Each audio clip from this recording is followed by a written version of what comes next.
मराठा समाजाच्या आरक्षणासंदर्भात 8 मागण्यांपैकी 6 मागण्या राज्य सरकारनं मान्य करत या संदर्भात शासन निर्णय जारी केला। मात्र मराठा आरक्षणाच्या जी.आर.वर मंत्री छगन भुजबळ यांनी तीव्र नाराजी व्यक्त केली आहे। तर मराठा आरक्षणासंदर्भात आता जी.आर. मध्ये ओबीसी समाजाचं अजिबात नुकसान होणार नाही। जी.आर. मध्ये सरसकट असा उल्लेख नाही। जी.आर. कोणालाही सरसकट आरक्षण देत नाही असं मुख्यमंत्री देवेंद्र फडणवीस यांनी निक्षून सांगितलं। मात्र आता छगन भुजबळ यांनी पुन्हा एकदा मराठा आरक्षणाचा जी.आर. बाबत नाराजी व्यक्त केली आहे।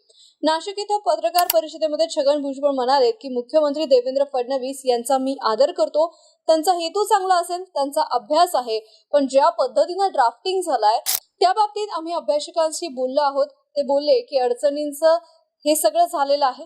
पहिल्या जी.आर. मध्ये मराठा समाजाच्या पात्र व्यक्तींना कुणबी प्रमाणपत्र द्या असा उल्लेख होता। जरांगे यांनी सांगितल्यानंतर पात्र हा शब्द काढण्यात आला। यावरून काय समजायचं? आणि पुढे त्यांनी असं म्हटलं आहे की नातेवाईक आणि नातेसंबंध यामध्ये फरक आहे। नातेसंबंध म्हणजे काय असा सवालही त्यांनी उपस्थित केलाय। मराठा आरक्षणाच्या विषयावर भुजबळ यांची नाराजी स्पष्ट दिसून येते। आता यापुढे आरक्षणामुळे राजकारणात काय होणार की आरक्षणाचंच राजकारण होणार याकडे सगळ्यांचं लक्ष लागून आहे।